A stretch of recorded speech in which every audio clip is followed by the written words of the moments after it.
Good technology gets technology out of your way. That's the basis of my reviews. It makes it to where I don't get caught up in gimmicks or marketing hype or the spec wars. And let me break that down a little bit more. If you have great specs, but the device is jarringly laggy or inefficient or the software is clunky, I don't care how many gigabytes of RAM or how many milliamp hours the battery is. If it can't use the hardware, those specs are irrelevant to me. So when I review something, I want to know how well can the manufacturer leverage what they have, because oftentimes we've overlooked the software engineering that goes into making sure the software works really well with the hardware. Now, hardware is relevant. It's also a marketing vehicle to distract buyers. So, how well does the hardware and software experience of the iPhone 15 Pro Max hold up after a few months of usage?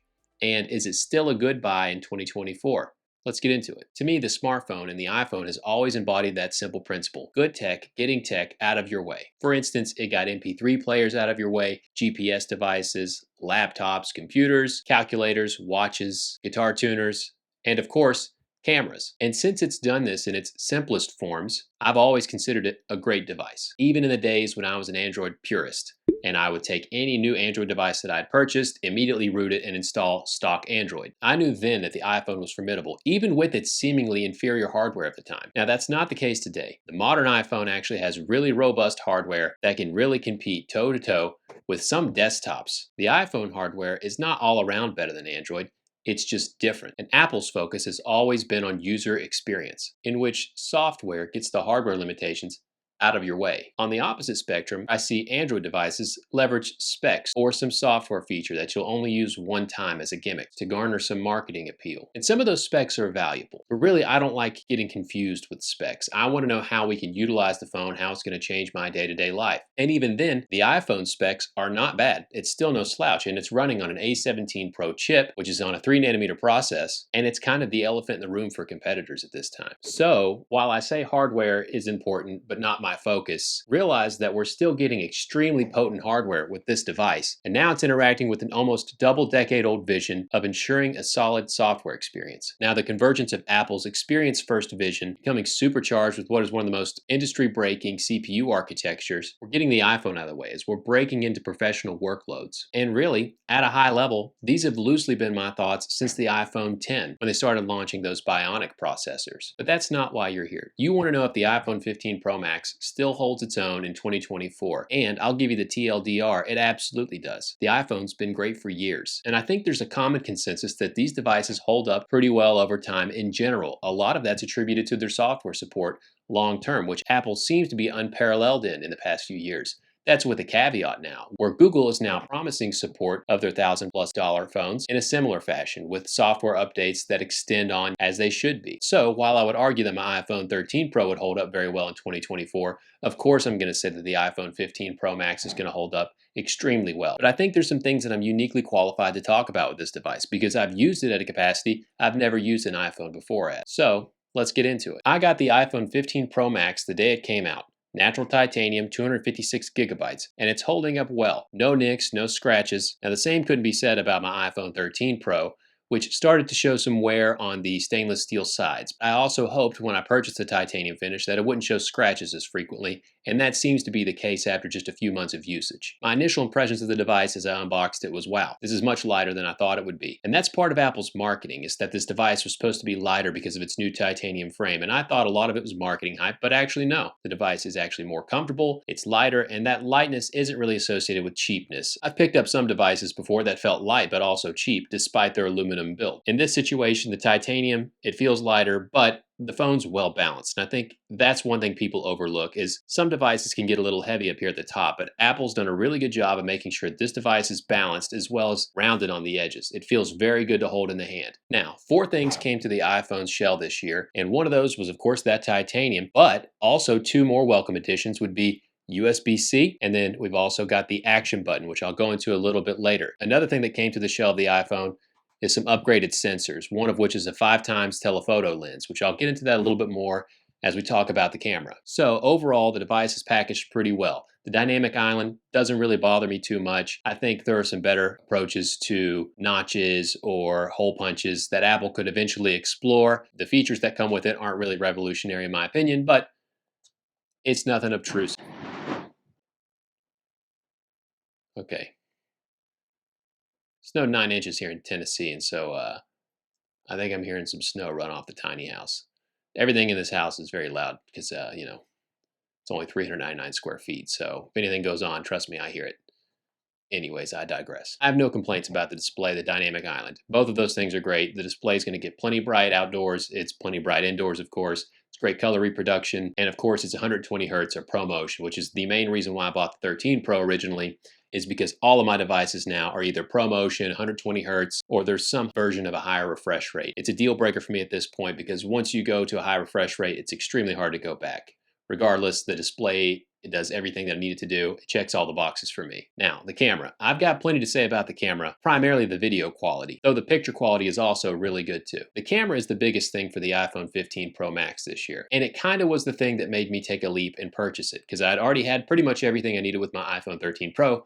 But when I saw that I could record in log and ProRes and all the new camera features, it got me interested because I've always thought I wanted to have a YouTube channel, and I thought maybe it would come in handy to have a device that could really give me the flexibility that I'd need to deliver content that I want to deliver. And sure enough, I've had a lot of A-roll and B-roll run through this device, and it's been smooth and seamless, and it's definitely a high quality sensor. Since purchasing this iPhone, I've learned about color correction, I've learned about ProRes, I've learned about log, I've learned about white balance, exposure, frame rates, shutter speeds. I've learned about a little bit of everything, and it's actually encouraged me to take the dive and create a YouTube channel, which has been awesome for me, and I really do enjoy it. So hey, if you enjoy this channel, if you just would take a moment and click that subscribe button, it would go a long way for me and helping me support the channel and making more videos for people like you. Now back to the camera. Quick pro tip. I use the Blackmagic camera app, which allows me to do a little bit more granular control, but don't think you have to do that to get great shots out of this device. I think a lot of people get confused with ProRes and raw photography and log. You don't have to do any of those things to get a high quality image out of this sensor. As a matter of fact, Apple has some of the best software and hardware engineers in the entire world. And it's their primary focus to say, hey, I want people to get good pictures out of this device when they point at something and click shoot. That's it. And they do a really good job of that. There are tons of videos of camera comparisons of this and that. If you just isolate it and you take a picture with this and look at it, you're going to say, wow, this takes really good pictures. So don't get confused about ProRes. Don't get confused about log. Don't get confused about shooting raw images. If you have no hopes of editing a photo or video, don't worry about any of that. And your iPhone still takes really good photos and videos because it has that auxiliary capacity. Ultimately, it boils down to the fact that it just has a really good sensor in here. It's got a 48 megapixel sensor, a 12 megapixel telephoto lens, and then a 12 megapixel ultra wide lens. All of those things combined will give you tons of flexibility that would not limit your creativity in any way. And they give the standard smartphone photographer tons of utility.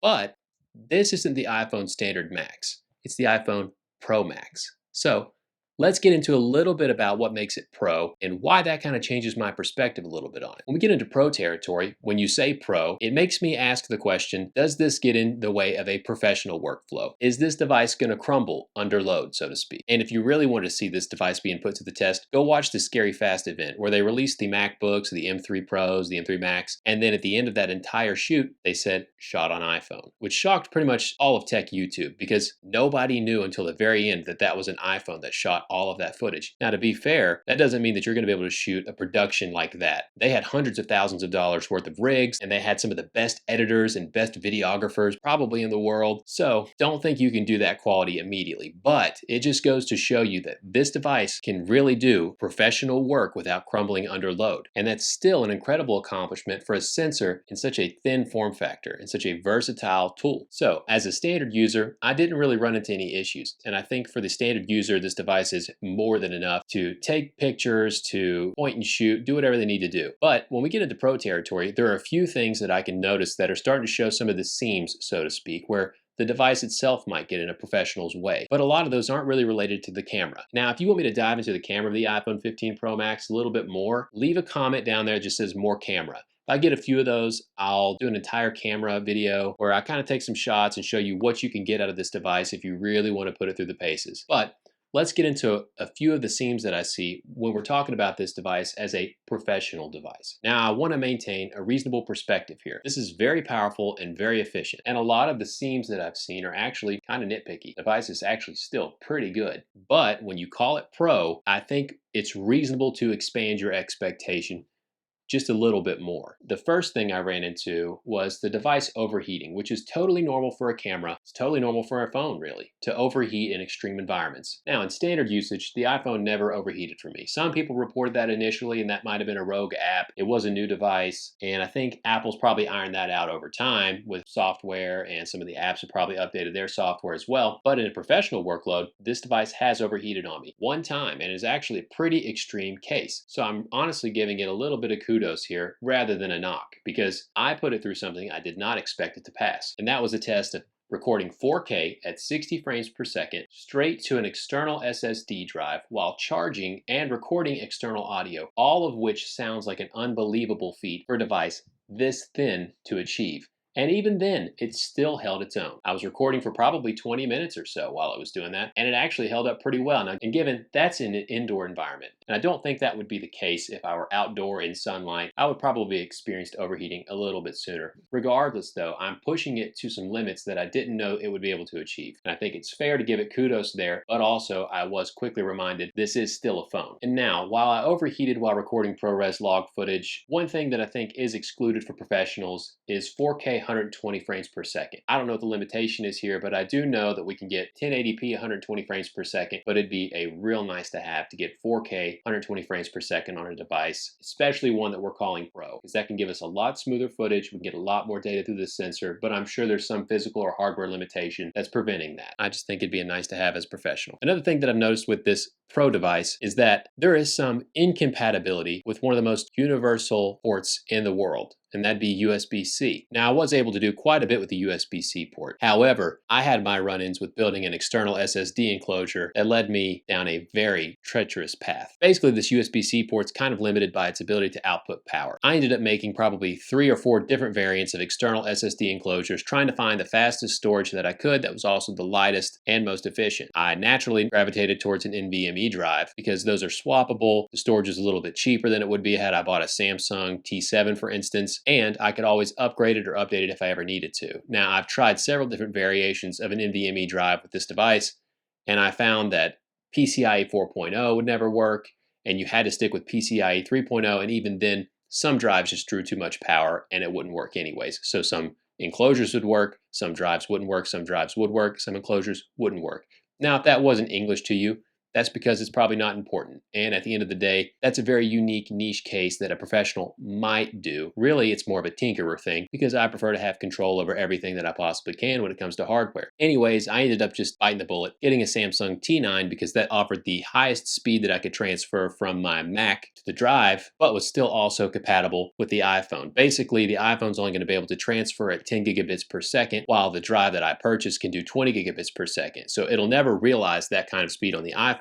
But when I take it over to my MacBook, I'll be able to work directly off of it, and it's a little bit faster storage than I would get otherwise. And some of that, I think, is probably related to the fact that Apple didn't plan on having USB-C. At least, I don't think they wanted to have USB-C this soon. I think they would have preferred to milk the Lightning port for a little bit longer. So, it's good that we have the USB-C port. I think it's got a little bit more room to grow, but we can thank the European Union for putting that ball in motion, which is great, because it definitely helps make the iPhone that much more future-proof. Speaking of future-proof, let's talk about the 17 Pro chip, which is the first chip being named Pro rather than Bionic. And is it actually Pro? Well, yeah, I think it is. As a matter of fact, I think there's going to be a day where we start plugging these USB-C ports into displays, and these are full-fledged consoles, because the 17 Pro is an incredible chip. It's capable of playing real games at decent frame rates, at decent resolutions, in such a small form factor. For something that's passively cooled and compact and has all of this hardware packed into it, it feels very future to me. But I can definitely see that happening on the horizon. Now, in my last video where I reviewed the M3 Pro MacBook Pro, I had a few people actually agree that I was the only person to ever define Pro correctly for Apple. So if you want to take a look at that, I'll link that video somewhere else in the description or up here. But I do think we're onto something with the 17 Pro. I do think the 17 Pro, iPhone 15 Pro, there's a lot of pros going on here. there, but we are on to something here in terms of professional performance. And I can see it. Maybe it's not there 100%, but it will definitely get there sooner rather than later. Another pro feature that I've been using, and it might not be a pro feature, it could be a standard feature for you, but it's something I think people probably aren't using, even though they should. And that's the action button. I have made this action button the most versatile thing on my phone. I have made this action button really work for me. And if you take the time, you can make it work for you. It's worth spending 30, 45 minutes if it can save you 3 minutes a day. So definitely take advantage of something like this instead of just leaving it as the silent switch. I do love the silent switch. I miss it. As a matter of fact, I think there's something premium about having a physical toggle on a device. It still feels real to me, right? But I think it's gone. I don't think it's coming back anymore.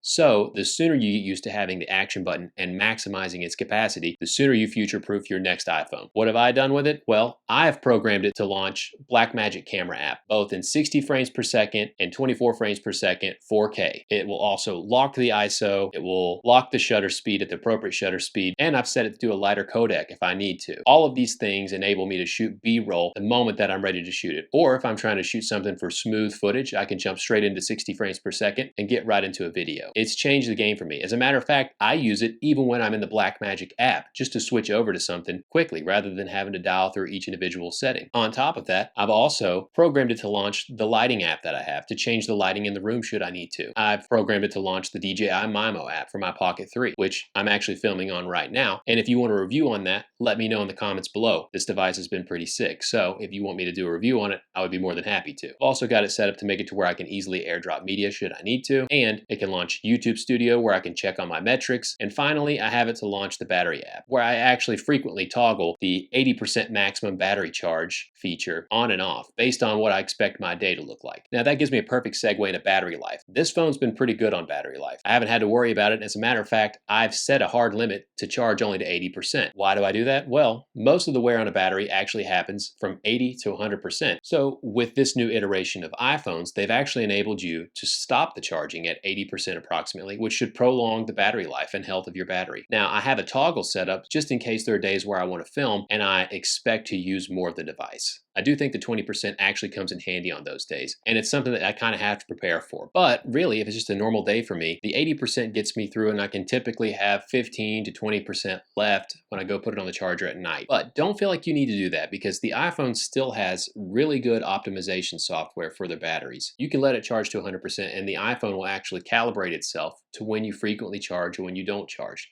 That way it knows if you pick the device up at 7 in the morning, it'll know to charge and make sure you're fully charged by 6:30, for instance. So don't feel like you need to do that to prolong the life of your battery. Apple's already thought of that.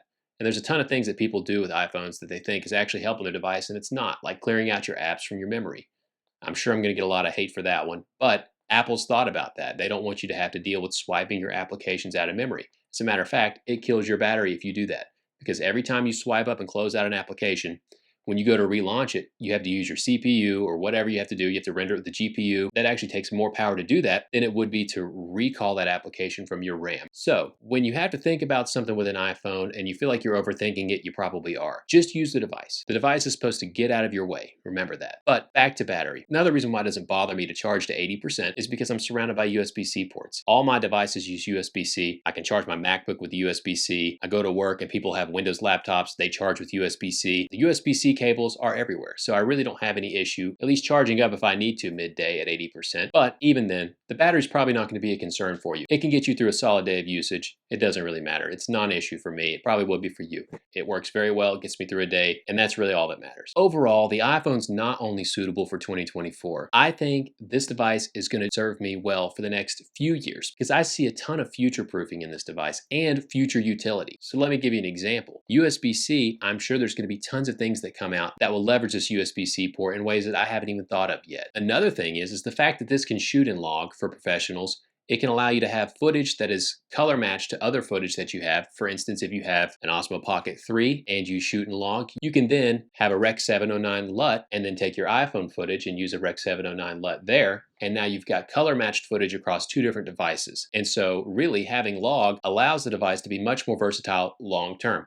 And that's really a lot of why I only charge to 80% is because I want to make sure this device lasts a long time. I think this will be an auxiliary device for me. Even if I get a new iPhone, I will keep this one because it will always come in handy to have an extra camera around. On top of that, iPhones are notorious for getting good software support. So I think this device will be supported for a really long time, and it should be. Manufacturers should always support their devices. There are tons of manufacturers who just expect you to buy their latest and greatest $1,200 phone every 2 years, and then they just stop supporting their previous device so that you do buy the next phone. I think that's a ridiculous expectation, and people should be more firm about making sure manufacturers support the device that they paid their hard-earned money for.